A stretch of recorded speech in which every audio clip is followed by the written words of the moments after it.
We are live right now on YouTube. So good morning, Dr. Seyfried. How are you? It's a real honor to be with you.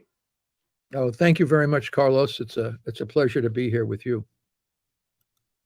Thank you so much for your time. Thank you so much for your generosity, and thank you for your work. I've been a follower of your work, and for me, it's really amazing to have the chance and the opportunity to be talking with you and to be talking everything related with cancer. Something that people forget is that cancer right now is the second leading cause of death all over the world. Mm. And it doesn't respect social class, gender, race, anything, country, anything. For how many years have you been studying cancer, and what has been the increase of the rate of cancer that you've seen all over the years that you've been studying cancer? Yeah, well, thank you very much for that question. I've been actively investigating, well, let's put it this way, probably 45 years. Initially, the research was predominantly asking questions about biochemistry and lipid biochemistry on cancer cells. It wasn't really focused on developing a treatment protocol. When I first looked into cancer, like everyone else, we thought it was a genetic disease, and many of us were looking at different biomarkers and things like this. It wasn't until about 2000, the year 2000, that we started to consider underlying causes of cancer and the actual mechanism by which tumor dysregulated cell growth was occurring. And that's when we linked up with what Otto Warburg, the German chemist, had long ago said, that this is a disease of energy metabolism. And our own research over these decades has strongly supported what Otto Warburg had originally described. And we're in the process of bringing the field of cancer back to where it should have rightfully been, which is that this is a metabolic disorder. And we have strong evidence supporting what Warburg said. And not only that, we have new evidence that Warburg did not know about that even more strongly supports the view that cancer is a metabolic disease. Once you realize that, then the strategy for managing the disease becomes far more different and less toxic than what we are currently doing. So we've been investigating all aspects of both the initiation, the origin, the management, and also the aspects of prevention. Because once you know the new theory that drives the research and actually underlies what the disease is, then there's going to be an enormous paradigm change, and death from cancer will be significantly reduced once the field understands what it really is. How much? I mean, I've been physicians saying that the problem is that cancer hasn't been growing at all, that it's just being more diagnosed, that we have more tools for early diagnosis today, which is true. There are tools for making an early diagnosis, but we haven't seen cancers in kids like we do now. We haven't seen cancers in adolescents or in young adults as we see today. What are your thoughts on? Yeah, well, that's an important point. I think the accumulation of toxins in the environment, the types of foods that we're eating, all of these things impact. There's not one single cause of cancer. As a matter of fact, I went through and identified all of the what we call risk factors. Okay, there are many risk factors, mostly in the environment, diet, lifestyle issues, rare inherited mutations. All of the risk factors that we have identified all impact one way or another on the function of the mitochondria in the cytoplasm of the cell to generate energy metabolism. So whatever the risk factors happen to be, it's a chronic problem of energy metabolism. And I think that the environments all around the world are becoming more contaminated with different things. So you have contaminants, and you have diet and lifestyle issues, you have lack of exercise issues, you have all these different issues, all impacting on different people, different ages, and different cell populations, leading to what we now know is as you've already indicated, Carlos, it's a second leading cause of death. And in China, it already has surpassed heart disease as the leading cause of death. When I was in Shanghai a couple of years ago, I was told that in China, there's 8,100 people dying each day from cancer. In the United States, it's over almost 1,700 people a day. It's 1,680 people a day dying from cancer in the United States. And I think we have to look at the death. We have to look at numbers of people dying, because that ultimately tells you how we are doing in the war on cancer. How many people are dying from this disease? And the answer is it's increasing. It's not decreasing, it's increasing. Yes, there are more cases, and that might relate back to your question. Maybe we are diagnosing a lot more cancers. That's true. But we're also experiencing more death from cancer. So in other words, we're not making any major progress in reducing the number of deaths from cancer. And that's why, you can say, well, we're diagnosing more. That's true. But we're also, we're seeing more, maybe due to improved diagnosis, but we're also seeing more deaths. So it'd be one thing if we could diagnose better and reduce deaths, but we're not. And so why are all these folks dying from cancer? And one of the major reasons is it's misunderstood as a genetic disease when it's not a genetic disease. So the therapies that people are using, that you hear a lot about, immunotherapy, targeted therapies. Targeting, what are you targeting? Because obviously whatever you're targeting is not reducing the death rate.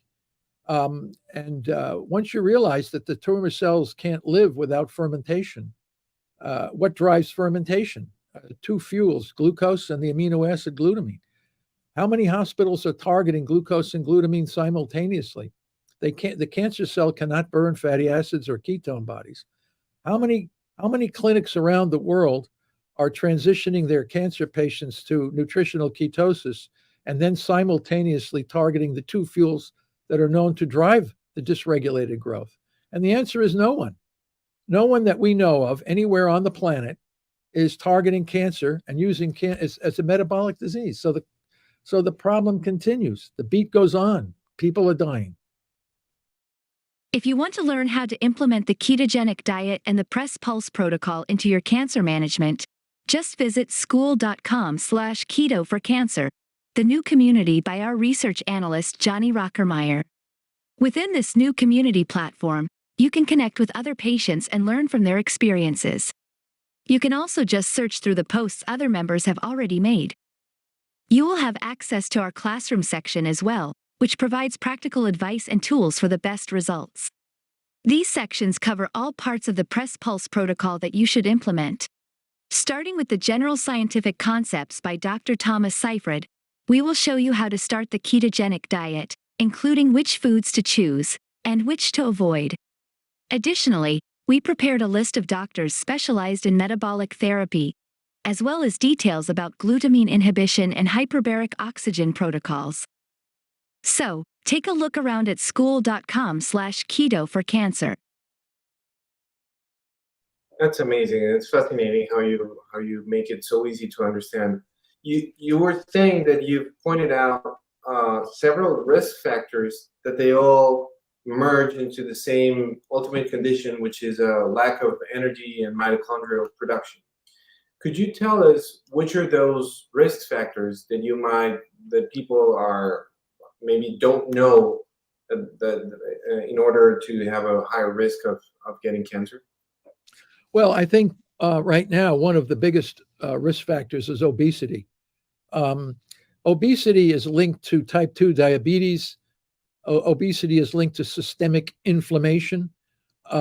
Systemic inflammation, chronic systemic inflammation, can damage energy metabolism in a certain population of cells in a certain organ. It can vary from one person to another, but obesity has now replaced smoking as one of the top risk factors for cancer.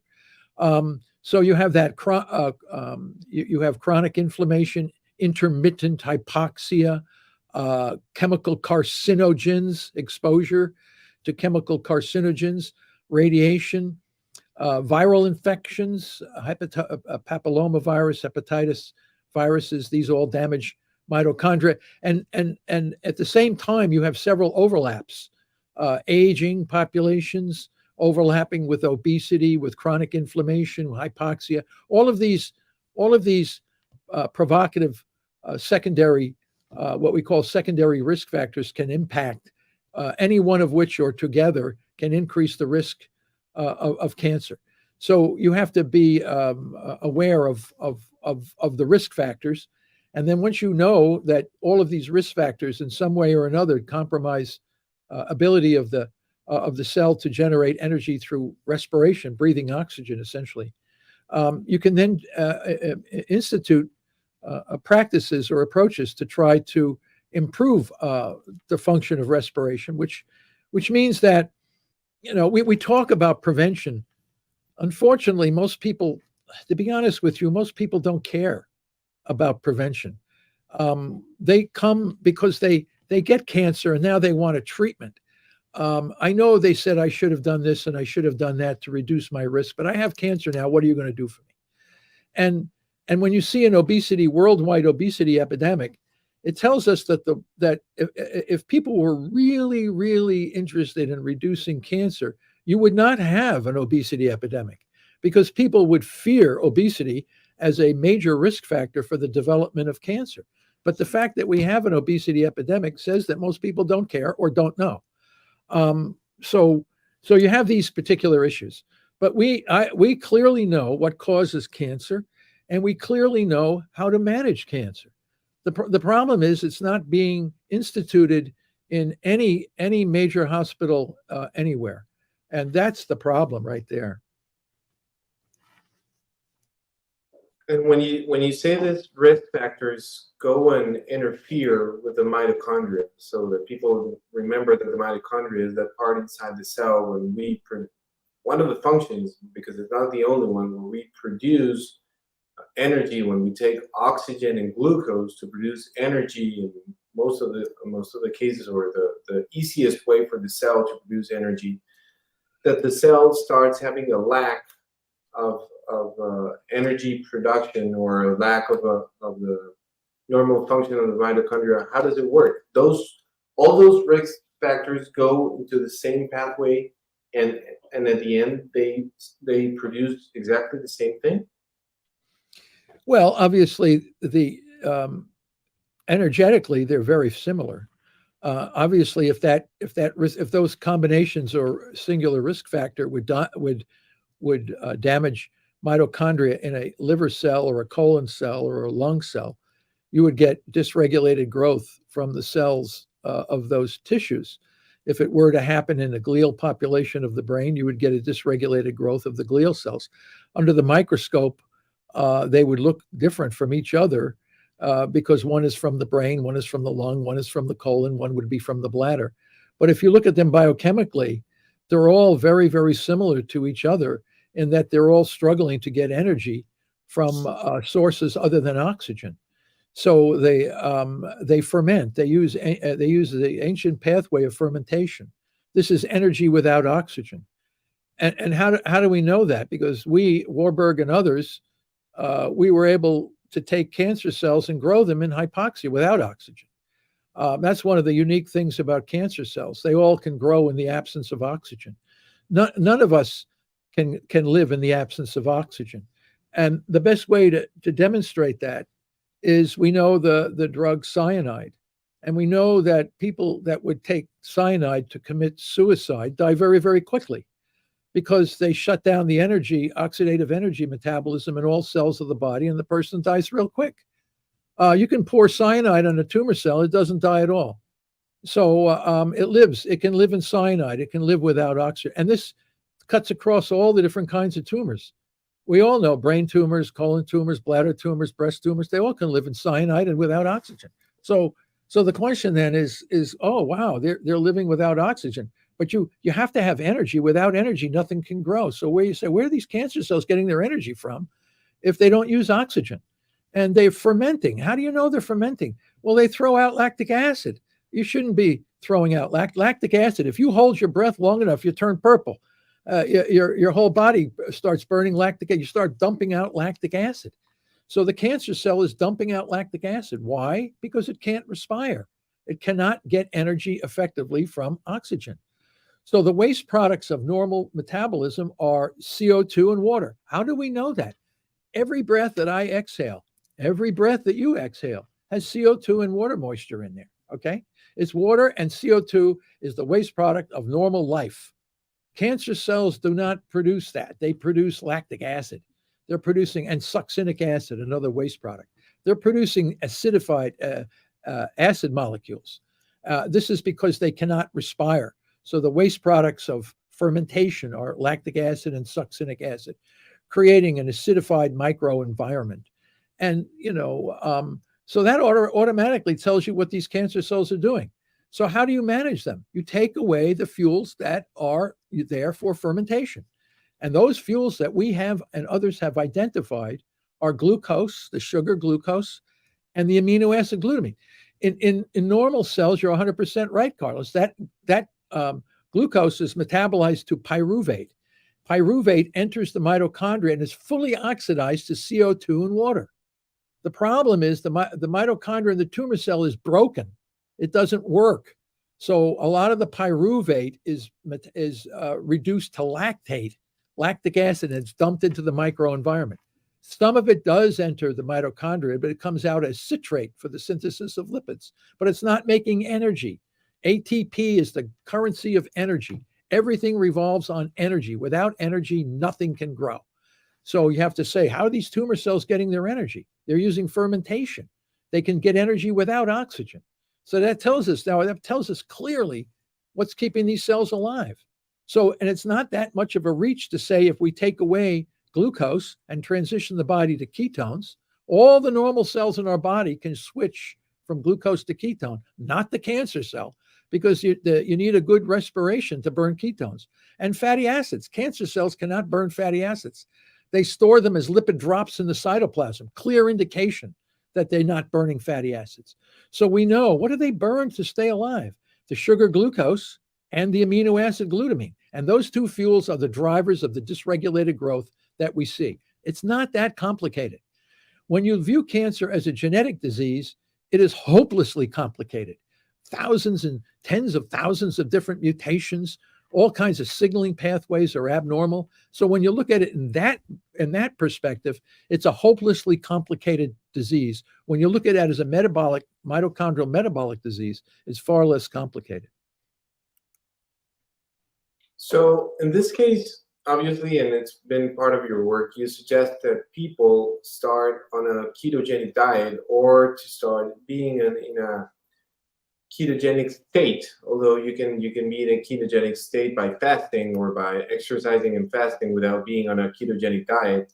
Mm-hmm. My question is there, I mean, if I'm on a ketogenic diet, you say that when the body is on ketones or in a ketogenic diet or in a ketogenic state by fasting, that's a state in which the tumor cells are not going to find any way of energy from glucose or from glutamine. So the first thing would be for that person either to, if they're going to be in a ketogenic state or in ketosis by fasting or training or in a ketogenic diet, to avoid completely glutamine. They have to avoid completely glutamine. Is there a way in which, or try to eat low glutamine proteins, or no, that won't work. Yeah, glutamine is the most abundant amino acid in our body. It's the highest amino acid in the blood. It's absolutely essential for the function of our immune system, the gut, the urea cycle. I mean, it's an absolute critical amino acid. George Cahill, who ran the Joslin Diabetes Center, fasted folks for more than 2 weeks, 2 to 3 weeks. And then you began to see not only the glucose go way down and ketones go up, but the glutamine started to go down. But, we need drugs, and we have drugs that work really, really well to target glutamine. They have been used in the past, but like any tool, you really need to know how to use the tool that you have. If you try to target glutamine with a drug by itself, you're not going to get the outcome for several reasons. You need to target glucose and glutamine together. You can't target one. Actually, targeting glucose works a hell of a lot better than by itself than targeting glutamine by itself. But if you target both together, you get the real massive benefit from shutting down all the energy metabolism in the cancer cell, the majority of energy metabolism in the cancer cell. The issue, of course, with glutamine targeting, you have to appreciate the importance of glutamine for the gut and the immune system and other systems. So that's why we developed the press pulse metabolic therapy, where we press glucose down heavy. Body doesn't need glucose. We can switch to ketones. We can replace glucose with ketones. Glutamine is an essential for a lot of things. So we can't hit glutamine too hard for too long. So what we do is we take drugs and we use them at a lower dosage, and they really, really work well when the body is in nutritional ketosis. So that's why we developed the glucose ketone index calculator to allow cancer patients to know, regardless of what they eat, ketogenic diet, carnivore diet, Mediterranean diet, vegan diet, pescatarian diet, doesn't make any difference. If you can get your glucose down and your ketones up, then you can strategically use glutamine inhibitors, low doses, dosage timing and scheduling variations to degrade slowly the tumor without causing any collateral damage or secondary toxicity. And that's what we can achieve with an appropriate understanding of using press pulse metabolic therapy.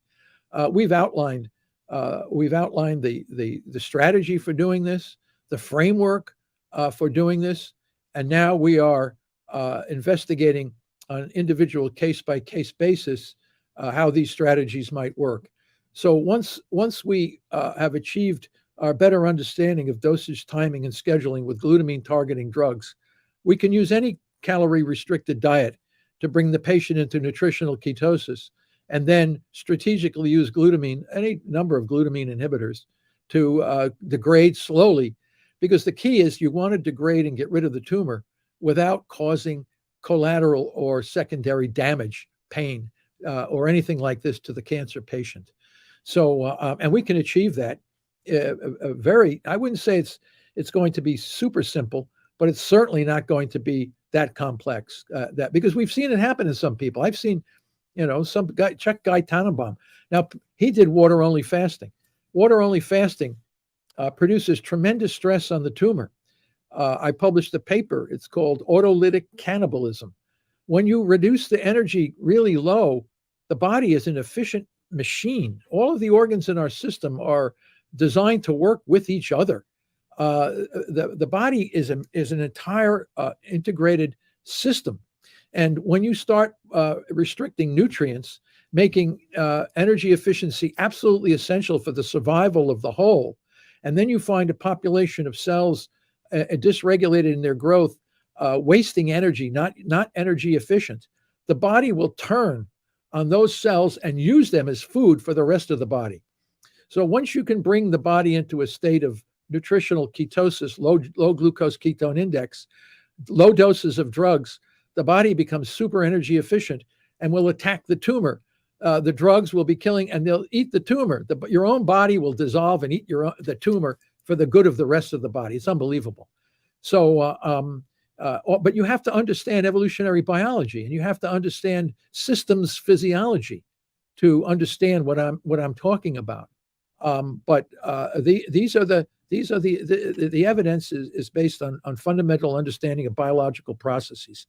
We understand that, and we have seen these outcomes, and we know that this is this is the future. What I just described to you, if people want to stay alive and they want to be able to manage their cancer in a non-toxic way, and physicians would like to do this to treat their patients, they better start understanding what I'm saying, because this is going to be the future.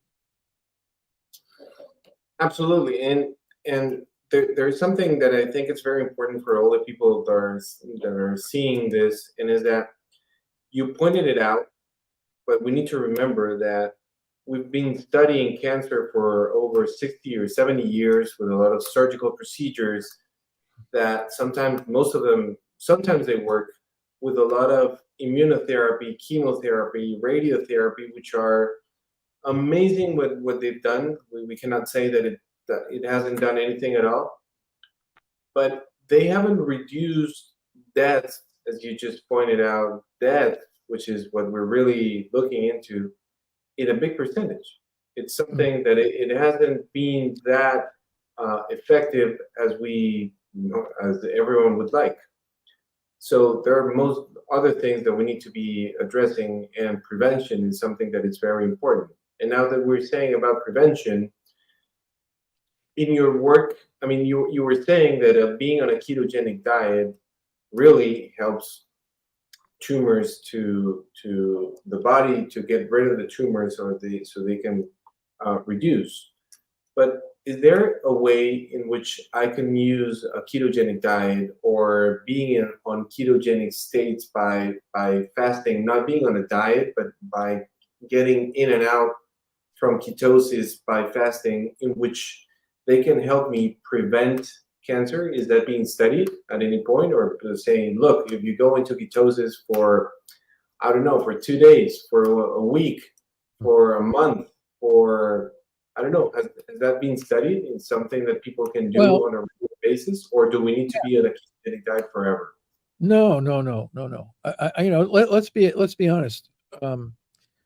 Cancer was extremely rare in our ancestral populations. Those folks, we call them Aboriginal kinds of folks that live according to the traditional ways. Cancer was extremely rare in those societies. We know that from the work of Albert Schweitzer, the humanitarian physician, who would study diseases in different primitive populations, and he would report the near absence of cancer in certain groups of primitive peoples living according to their original traditional diets and lifestyles. So were these folks always in ketosis? And sometimes they were. So in other words, if you don't have many highly processed carbohydrates in your diet, if you're eating plants and meat and things like this, and only occasionally will you have availability, seasonal fruits and things like this, you're mostly in a state of semi-ketosis anyway. Our Paleolithic ancestors didn't have highly processed carbohydrates in their diet, so they were always in a state of ketosis of one form or another.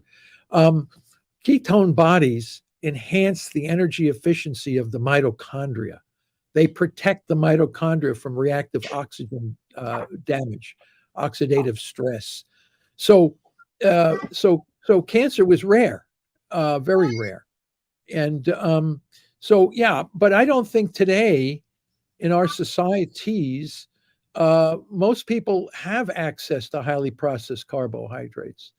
And they're less active today than we were certainly in the Paleolithic period. There were no automobiles. I mean, you needed to eat, you needed to kill whatever you're going to be eating. You didn't have many chances to sit around. We don't have fast food on every corner in those early days of our existence on the planet. All of a sudden, within the last 50 years, we've created an environment that puts us at risk for all kinds of different cancers. And not only cancer, I mean, you got diabetes, you got cardiovascular disease, you got obesity, you got all these different chronic diseases that are exploding on the population. But it's very difficult to get cancer if you maintain healthy mitochondria. So how do you do that? Okay, periodic intermittent fasting, exercise, eating diets that are low in highly processed carbohydrates. And it's easy to say this, but it's not easy to do it because many of the foods that are highly processed have been engineered by food science and technology to taste very good. Most folks think these foods are very, very tasty. And I don't care what nationality you are, Chinese, Mexican, German, English, these foods are all very, very tasty that we have created. In the past, some of these kinds of things would only be seasonal during festivals and things like this. Now they're available all the time, and exercise is being reduced. And you can see it.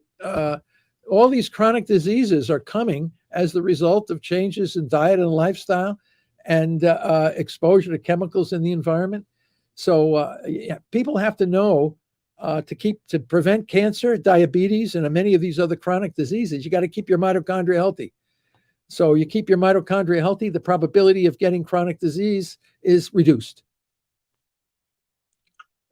And you just said that for keeping the mitochondria healthy, intermittent fasting or time-restricted eating, exercise, and managing the foods that you eat are very important. Is there anything else that you would like to point out for people to know about any other strategy in order to, or a supplement maybe that they can use in order to have a healthy mitochondria? Well, that's why we come back to the glucose ketone index. It's a quantitative measure to know whether you're in therapeutic ketosis or not. So they have the Keto Mojo meter. You can buy it from Amazon. They have, Free Libra now. You can patch something on your arm to measure glucose or something along these lines. There's probably going to be ketone monitors coming out in the future. So you can take your cell phone and immediately see your glucose ketone index. And at least it allows people to know, are they in a state of ketosis, therapeutic ketosis, which is a glucose ketone index of about 5.0 or below. But to kill cancer cells, you got to get down to 2.0 or below, and ideally 1.0 or below. And people say, well, what are you talking about? And I said, well, you got to get the meter and measure your blood levels of glucose and ketones so you know what zone you're in. And the other interesting thing is people say, well, can I eat this, or how will I know if I'm in the zone? Well, measure it. And then you can find out what you can and what you cannot eat, what supplement you can take and what supplement you should not take. People say, well, I'm taking this, I'm taking that. And I'm saying, what does it do to your glucose ketone index? They say, well, I never measured it. Well, how the hell do you know whether that's going to help you or not? Right? So, it's not that complicated, right? You got the meter, right? Where's the meter? This thing, right? The meters. You buy the meter and you can figure out your own GKI. So, so this is all something people can do. Then it takes the mystery out of what you're saying. So some guys say, oh, I'm a vegetarian. I can't eat any meat.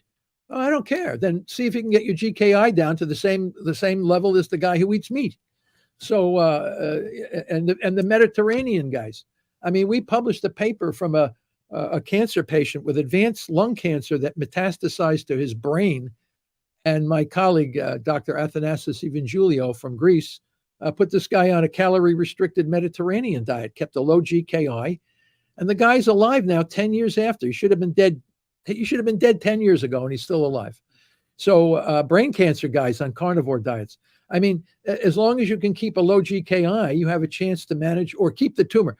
I'm not even saying you can.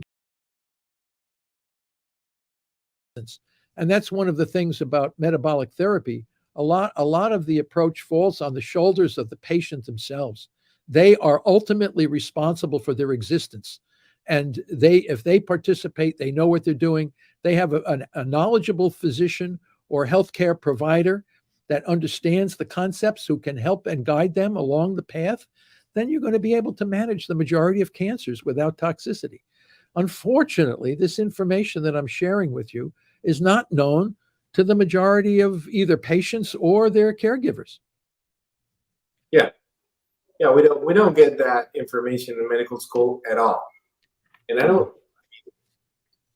I've been a physician for 14 or 15 years. And it hasn't been, but we didn't receive any of that information, and I bet you that they're not giving this information at all right now in any medical training or any nutritionist or anyone else. It's been fascinating what you're saying, because you're not saying that being on a ketogenic diet or being on ketosis is going to cure cancer, which is maybe one of the things that people get on their minds, and they just want it to evaporate. And I'm done, and I'm back to being to party and being the same as I was. Because we're always in a state of, doctor, cure me of whatever I'm getting, because it didn't have anything to do with my lifestyle, and just cure me and do what you must, and so I can go back in track, back to what I was doing before. It's very interesting what you're saying, is that being on a ketogenic diet or being on chronic ketosis is going to help me have that tumor controlled, or to shrink a little bit, so it's in order to be controlled, so it doesn't keep on growing, and it won't give me all of the complications, or even give me metastasis if that's what we're looking for. So does that mean that that person should be aiming to have a lifestyle to have an index under 2, a glucose ketone index under 2 through most of their lives while they're on treatment? Is that something that people should be looking for? Well, no, I don't think so. No, when they have cancer. Oh, if they have cancer. Well, they have cancer. Yeah, I've seen a number of people. I mean, you can, I always say, speak to Pablo Kelly, who came to me in 2014 with a glioblastoma, and he took no radiation, chemo, or steroids, or any traditional thing. He had the tumor debulk 3 years after. They said he was going to be dead in 9 months if he didn't do anything, but he's still alive 9 years out. His tumor is still there in his brain. He's had 2 surgeries. His diet and lifestyle keep a low GKI, but not always. He occasionally, flips back up, but he understands that if he keeps his GKI high, if it goes up higher, he knows the tumor is going to grow, and he's seen it twice already do that. So he's become pretty conscious of knowing what he has to do to stay in his zone. Now, there are other folks who really, bit down on the water fasting and doing all these kinds of things, keep getting strong ketosis and carnivore eating without any carbohydrates and this kind of stuff. And they have achieved, I don't know if it's resolution. They can't find the cancer anymore. What does that mean? People ask me, how do I know if I'm cured? And I said, well, if you die at 97 years old from heart disease, you probably were cured of cancer. And if you had cancer at 35 or 45 and you went on metabolic therapy and you died of old age and the cancer never came back, then we would know you were. But at any time, we don't know. It could come back in 10 years or 15 years and things like this, like it happens with traditional treatments. People say, oh, if it hasn't come back in 5 years, you're. But in 6 years, it comes back and it kills you. What's going on with that? So I just think that there is a way to manage the dysregulated cell growth, is what the definition of cancer is. We know that the cancer ferments; it needs glucose and glutamine. So if we can deprive those fuels to the cell, then they're not going to be able to grow very, very fast. Doesn't mean you get rid of it completely, but you're also taking something that was highly aggressive and potentially life-threatening and bringing it back into a state of management. And I think that when we talk about cancer, we talk about managing cancer. I don't talk about curing cancer. I talk about managing cancer. And I think if you can provide long-term management with a high quality of life, what's wrong with that? People should know there's ways to manage the disease. If it goes away completely, then feel good about it. But it doesn't go away. At least you know how to control it. So all of these things are new knowledge that people need to adjust their views on. What are the things that you've faced more into having rejection from the medical communities or from the traditional oncologists or traditional surgeons or all the traditional therapies from cancer, and what are the things that you think that we can do together in order to bring these strategies into everyone's, like, into the spotlight? Yeah. Well, I think the biggest resistance doesn't come against what I'm writing in the science. The science is solid. So you're not going to get that concepts to be attacked like, oh, he doesn't know his sciences. We've gone through everything. We can't find a tumor cell that can survive without glucose and glutamine. We've interrogated these tumor cells up and down. We've got preclinical evidence. The resistance comes when people hear what I'm saying, and then they read my published papers, open access in some of the major journals. And then they go to their oncologists and say, I would really like to do metabolic therapy. And the resistance comes from the oncologist saying, I never heard of that. How can it be right? If it were right, I would have heard about it in medical school. Where are the data from the clinical trials? I can't do anything unless the system tells me to do it.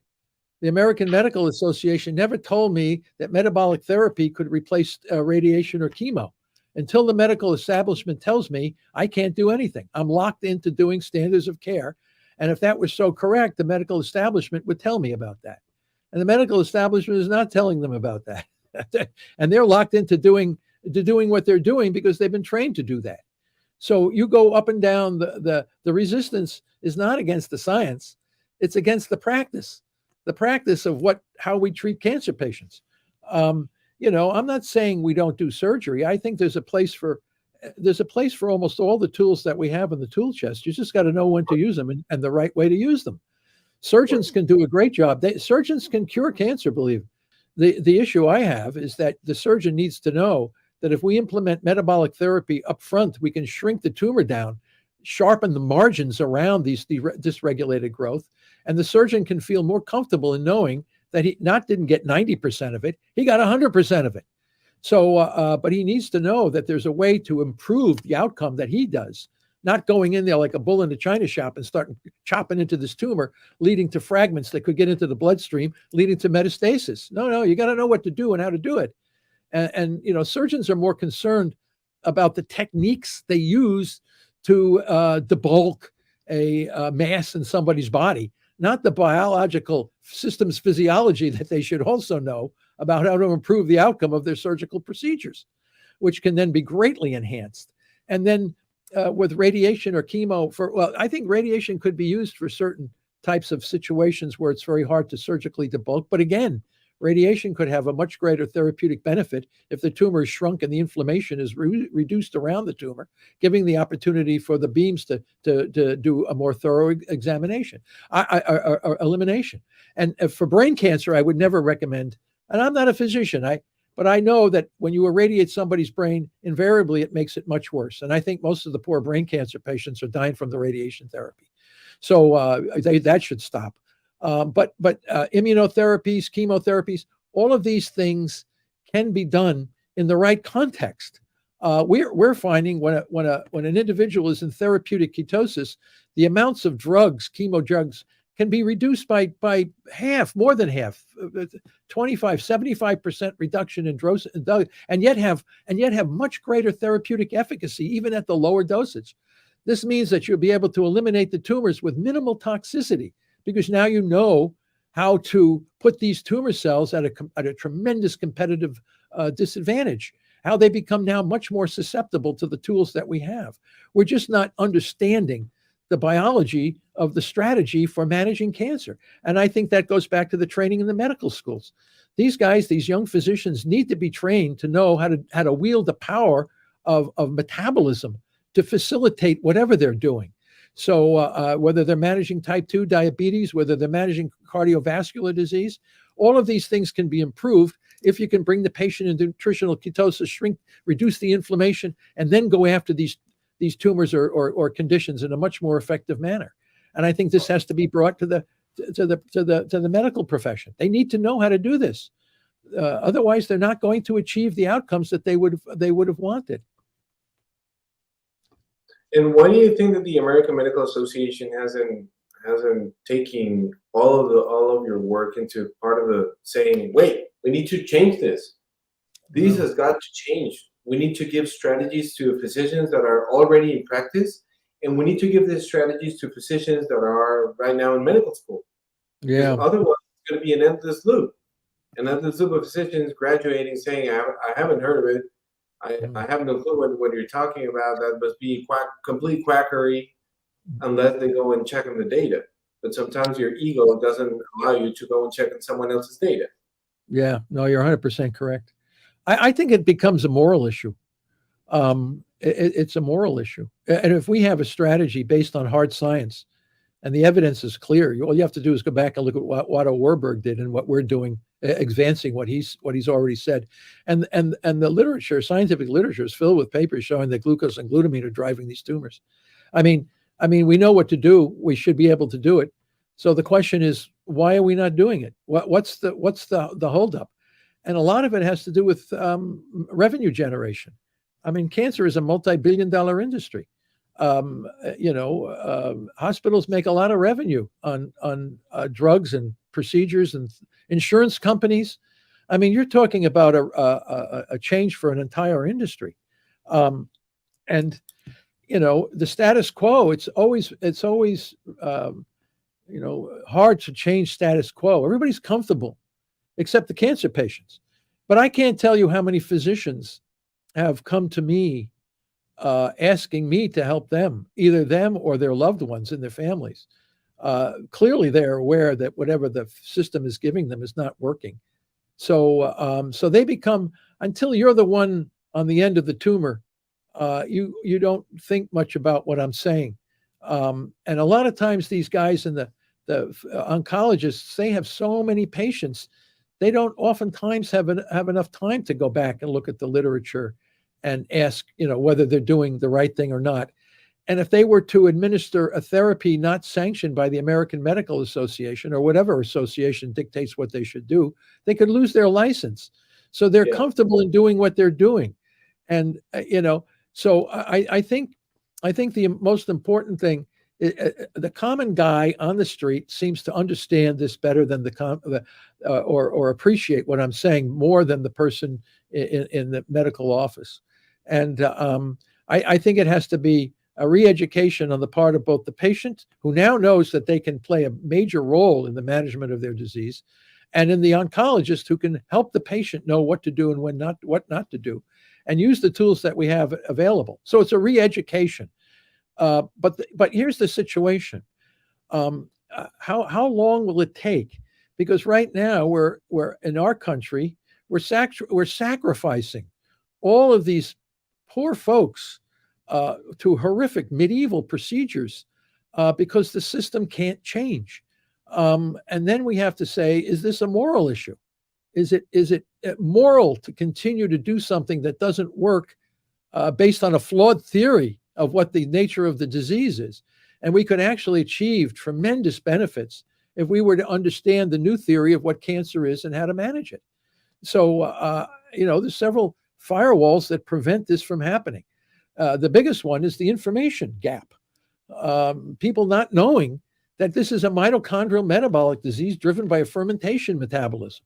And there's a lot a person can do to help the physician, to help the guys in the offices manage the disease. And I think it just takes time for this. But, we're rock solid in what we know. We have the best preclinical model systems. I test all this.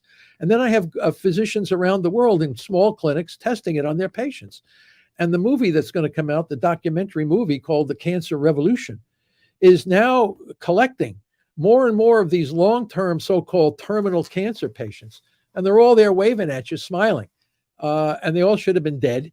And they've all used metabolic therapy in one way or another. And for all of some of the most horrific types of stage 4 terminal cancers, clearly showing that these guys are doing well. And the current strategy of clinical trials, the way it's done in the drug pharmaceutical industry, does not work for metabolic therapy. In metabolic therapy, it's diets and drugs in combination. You can't do the kind of clinical trial that's being demanded by the industry to test whether something is working or not. So you have to throw that out. You can't be using the traditional clinical trial to determine if metabolic therapy is working, because it's a combination of drugs and diets based on a GKI index, and that could fluctuate. So you have to constantly monitor this. The patient has to be a key participant in knowing how to manage their disease. This does not fit the shoe of the current clinical trials that we're doing. So we have to throw that out.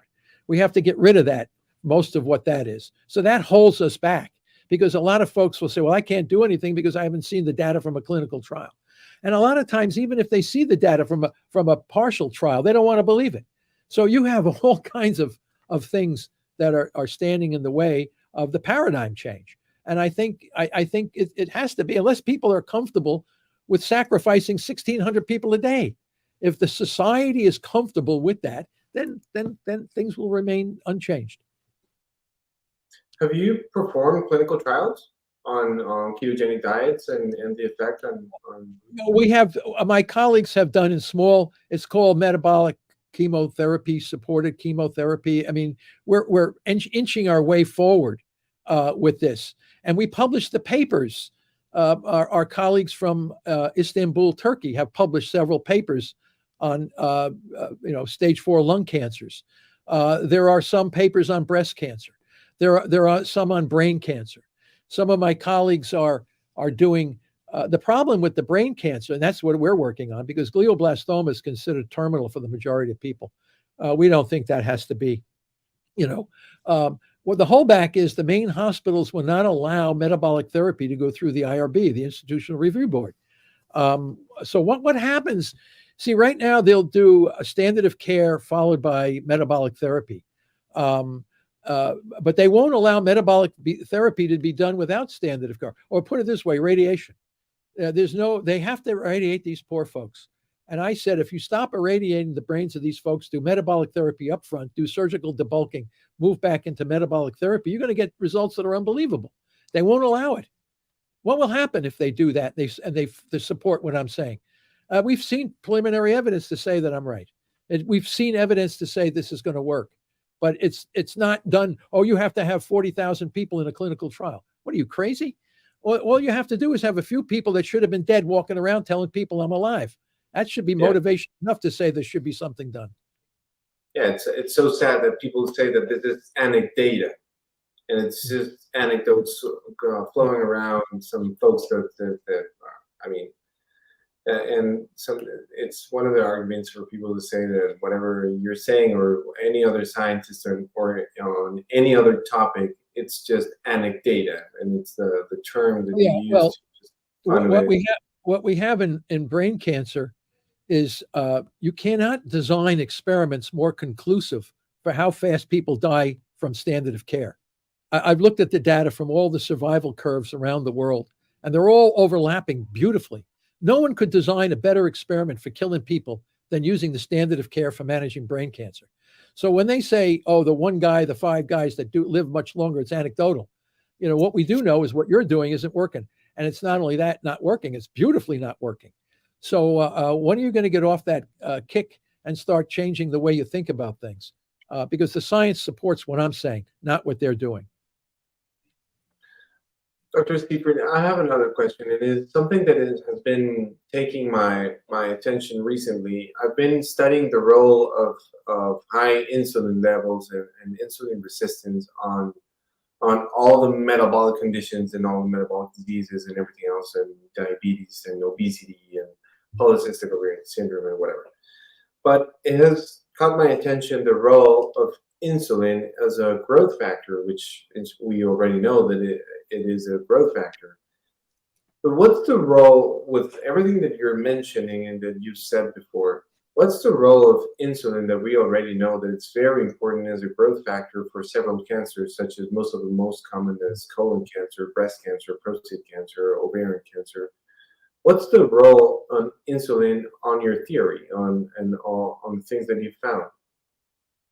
Yeah, well, you have to say, what does insulin respond to? Glucose. Yeah. So you take insulin, you take sugar down, insulin goes down. A tumor cell, a tumor cell. It's just to bring information for people. Yeah, tumor cell does not eat insulin. Insulin is insulin is a facilitator for glucose metabolism. So tumor will eat glucose. So insulin facilitates glucose metabolism. So clearly, if I lower my blood sugar down, that's what happens when you do water only fasting. After about 7 to 12 days, I mean, insulin levels are really, really low because glucose is really, really low. So clearly, insulin in most people under normal physiological conditions responds to blood sugar, and then as insulin goes down, glucagon, the other hormone, the balancing hormone, goes up, and you mobilize fats out of your adipose tissue, and they get brought to the liver, and the liver makes ketone bodies out of it, and then the brain starts burning ketone bodies. So, and insulin levels are low. And gluconeogenesis is a process by which we start to metabolize fatty triglyceride backbone, glycerol backbones, and certain amino acids can be made into glucose in the liver. But this is an energy requiring process. So you burn energy to get energy, and you get a new homeostatic state, metabolic homeostasis. Insulin is in low conditions. So yeah, I mean, in a lot of those cases, diabetes, cancer, and all these, blood sugar is high, insulin is high. So insulin is driving the sugar into the tumor cells, and into this general enhancing metabolic activity. So I look at when you do water fasting and you keep your GKI down, we clearly showed that the glucose ketone index is linked to the lower insulin levels as well. So the glucose goes down, the insulin goes down. We published a nice paper on this, looking at different diet effects in mice under different fully fed conditions, under calorie restricted conditions. And clearly, when calorie restriction, whatever you're eating, whether it's a high fat diet, high protein diet, that everything, insulin and glucose all go down under the restricted conditions. So it's all linked to the global physiological system. Dr. Seyfried, this has been amazing. I really, really admire your work, and thank you for your time. I want to ask you one last question, or one last message. We have thousands of people looking at what you're saying, and I think that your research and your work and all the data all the clinical data that it's out there really needs to be heard by practitioners, by people, by everyone knowing, and it's the only way in which we can shift this to be approved by all the medical associations all over the world, because it really needs to be approved.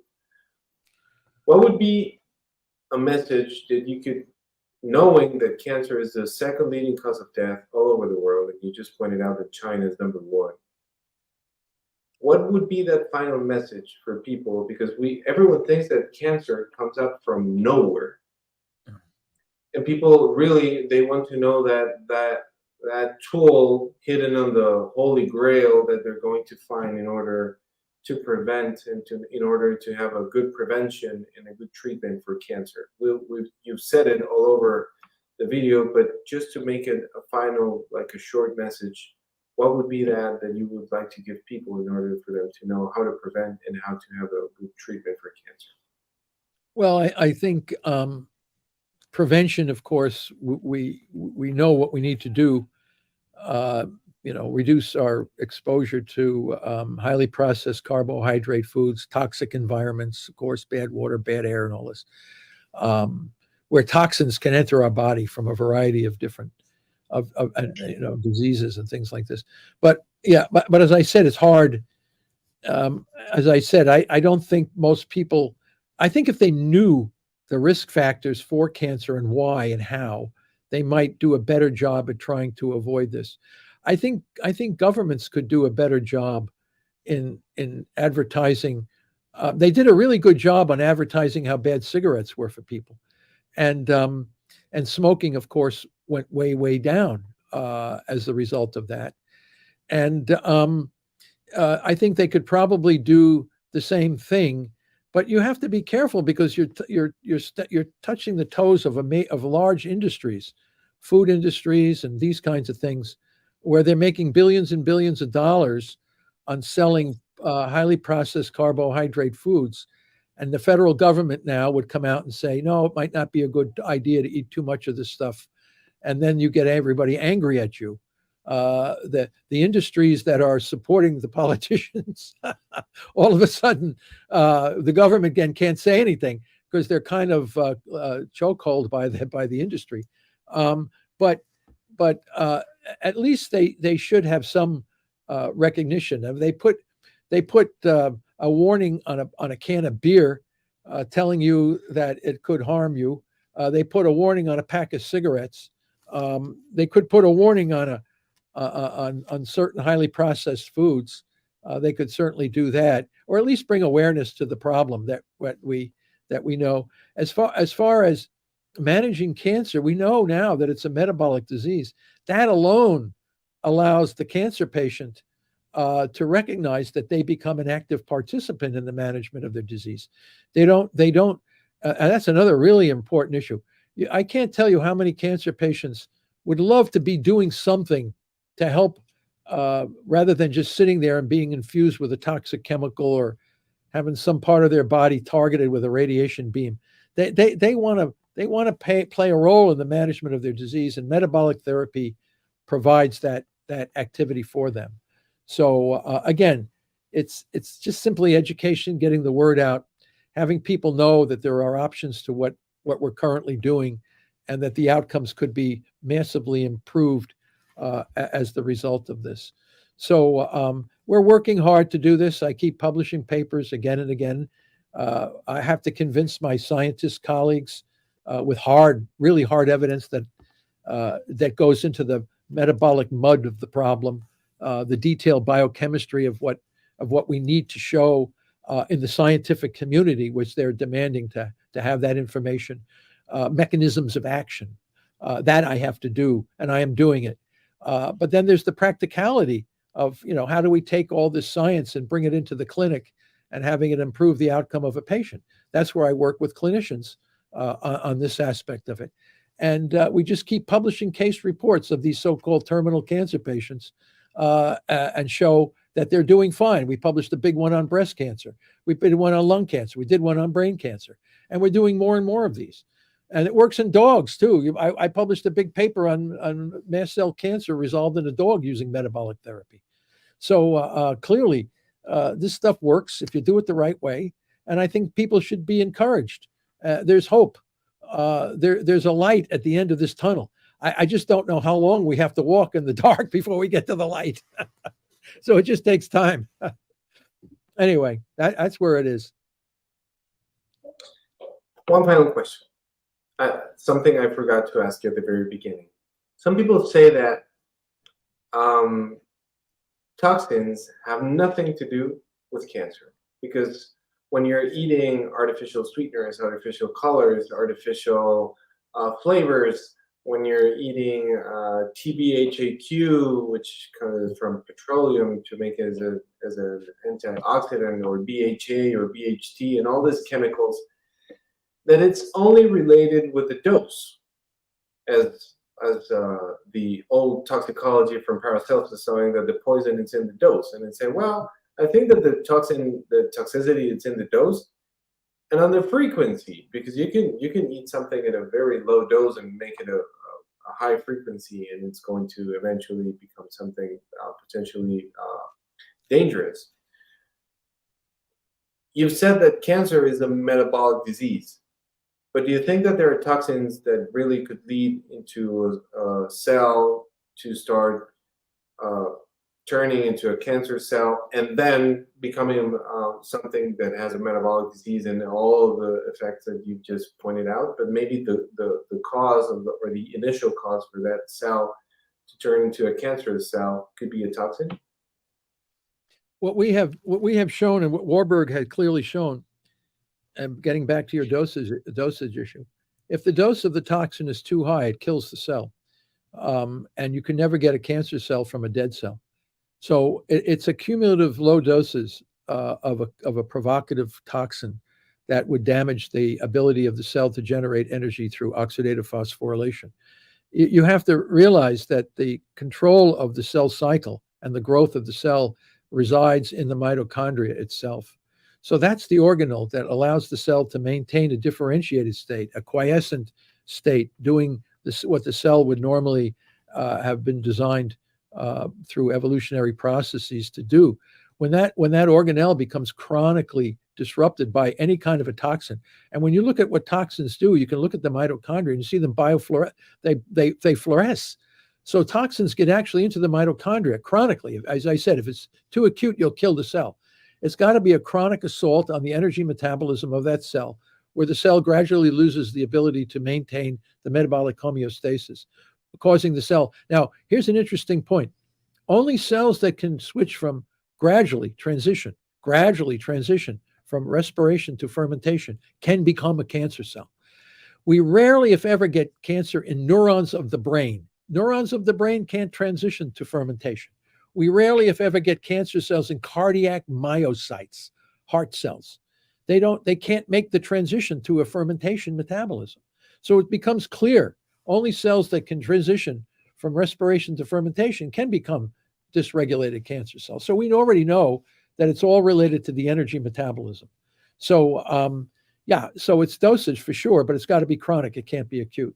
And the nuclear mitochondrial transfer experiments clearly show that it is not a nuclear-driven process. It's a mitochondrial-driven process. In other words, the cytoplasm, not the nucleus, is responsible for the dysregulated growth. Dr. Seyfried, thank you so much. This has been absolutely amazing. Thank you so much. Thank you for your time. Thank you for your generosity. And thank you for your work. Your work has been inspiring thousands of people, thousands of physicians such as myself. I loved your book when I read it, and I've loved every single one of your papers, which I've tried to read them all. And please continue with your work. And if there's anything at all that I can do, and that it's within my powers to. Well, you can notify people that our work is supported largely from philanthropy and private foundations, and the Travis Christofferson's Foundation for Cancer Metabolic Therapy supports our work.